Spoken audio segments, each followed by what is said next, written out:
It's a great privilege to be invited to speak here. It's my first function as a minister. First function.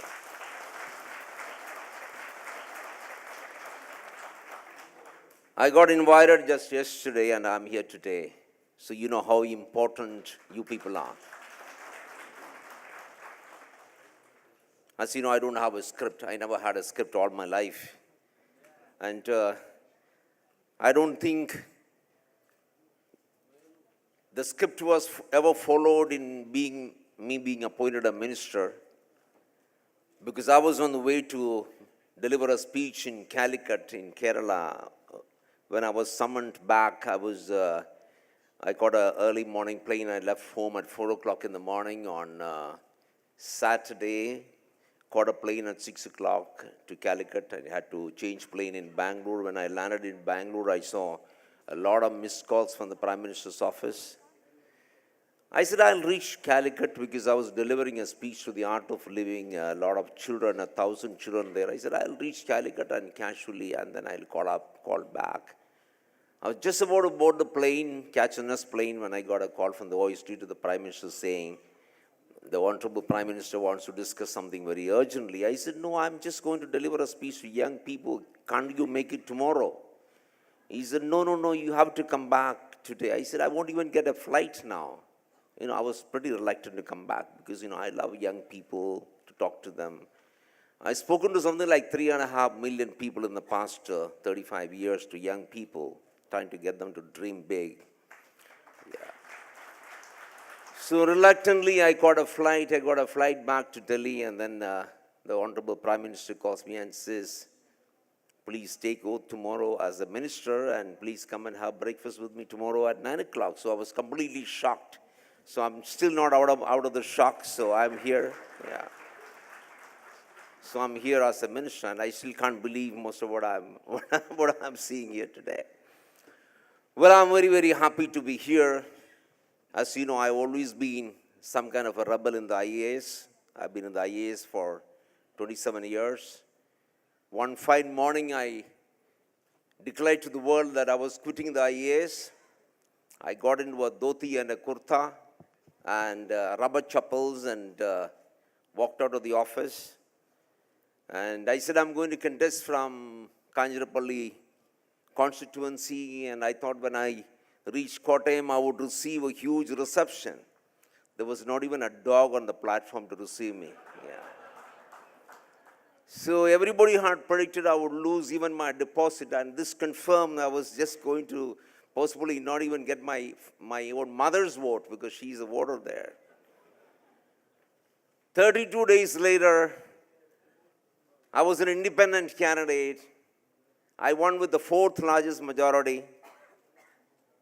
I didn't say one word against my opponent, didn't pay 1 rupee to anybody, didn't give 1 drop of liquor to anybody, and I got the 4th largest majority in Kerala. My life has been a very strange life. In 2011, of course, I was supporting the left government in Kerala. In 2011, mine was the first name to be cleared by the left to contest the assembly elections. Morning, my name was declared. In the evening, I held a press conference and said, sorry, I'm not contesting. I said, I'm going to support Mr. Narendra Modi to become the Prime Minister of India, and I'm going to work with him for the next 3 years to make him the Prime Minister, because I want India to have a direction, this country to have a sense of direction. So just when I was about to become a minister, another 20 days, Najib knows, and I would have been a minister in Kerala, because the left lost that election by 1 seat in the 2011 elections, and I went to Delhi. I do crazy things with my life. I come from a village. I studied in a non-electrified village. I studied under the kerosene lamp, Malayalam medium school. My father was a school teacher. They went to the orphanage, adopted 2 more children, so we became 11. My crazy people, isn't it? Absolutely crazy. We had a fantastic childhood. When I was going to do the 10th board examinations, my headmaster said, ask your father to come. You would like to meet him. When I went with my father, the principal said, this kid is the dumbest kid in the history of the school. He's not going to get through, so let him repeat one more year and he can do the examination next year. I said, I can't. I have girls in my class. I can't sit with my junior girls. Would rather commit suicide, isn't it? You don't have to play blue whale to commit suicide. Well, I said no. He said no. Finally, I managed to squeeze in my application because I buttered the clerk in the examination office. I managed to get in my application form, wrote the examination. Finally, the first miracle in my life happened. I'm always called the miracle man. If you Google, you will find. First miracle in my life happened. I got through. You know how much I scored? 42%. Yeah, I'm sitting with all these IAS toppers here, Rashmi and Principal Secretary and Yabiya. I got 42%. Possibly if you look at the history of the IAS, I've scored the lowest in the school examinations ever in the history of the IAS. Then I sat by the river. I asked myself a very simple question. Everybody calls me dumb. Why am I born? Very simple question. And the answer was very simple.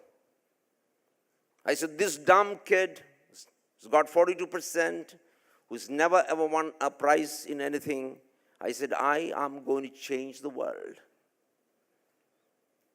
I said, it's not my friends, it's not my teachers who are going to decide whether I'm intelligent. It's not my teachers or my parents or my friends who are going to decide whether I have talents. I have talents. I went to college. I topped in every class. I won every prize. I became one of the toppers in the IAS. In 1994, I was on the cover of Time magazine in the list of 100 young global leaders. On the way, I've done crazy things. You can ask Najib. He's an old friend of mine, 35 years. Now today, the question I'm asking you people is, what is wrong with this?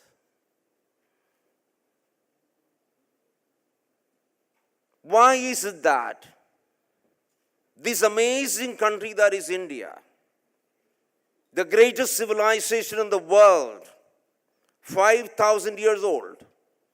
I've studied history. I did it for the IAS. I took Indian philosophy for the IAS examination. Why is that this nation with the greatest history and the greatest philosophy, we are nowhere in the tourism picture? Why? Can't we make a difference?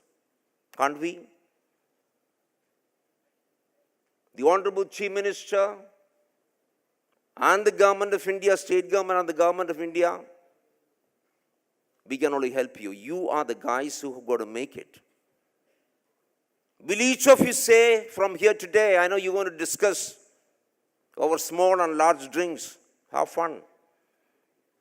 At the end of it, will you say, yes, we will make a difference. We are going to make a difference. 8.8 million people. Are we happy with that? One institution in Paris, the Louvre, you know how many million people does that one institution get? I visited Louvre at least 10 times. 22 million people go to that one single building. 22 million people.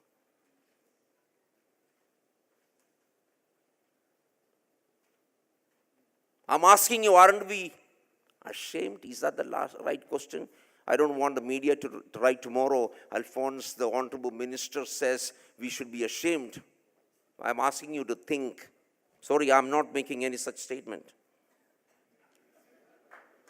I'm asking you a question, okay? I'm not making any statement, okay? Please, the media. Can we bring the world here? To do that, we got to love ourselves first. Number one. Do we love ourselves? Do we love this country? No. Sorry. Yes, yes. And shouting slogans wouldn't do. Can it be reflected in a simple thing? Can we have clean toilets? Can we? Sorry, we haven't done that. We haven't learned that. Sir, Honorable Chief Minister, can we work together? Honorable Minister for Tourism, can we work together? It's your subject. Let's all work together, sir. Let's bring the world here. We have the greatest civilization. You guys are very smart. You guys are much smarter than any of us sitting here. When I was just traveling, entering this hall, the Honorable Prime Minister's office called me and said, Alphons, we want to have a plan in the next 10 days on how we can radically change things. I'm a crazy man, I can tell you that. Please don't come with me with time-tested ideas. I don't want time-tested ideas. I want radical ideas which can change. I'm going to have a meeting on the 18th with some crazy people, whoever is crazy and who can contribute really radical ideas. Please get in touch with the secretary of my department, Rashmi. All right? Not things like GST has to be abolished. No, that all we know. That all we are aware of that. Please come up with something new, all right? Imaginative. Whoever has ideas, please get in touch with her. Let's work together. Let's bring the world here. Can't we get at least as many tourists into India as the Louvre get? Can we? Can we do it together? Let's say that. Yeah, when we meet next year, I'll come for your convention next year. If we can touch that number next year, I'll come to your convention. Thank you very much for inviting me here.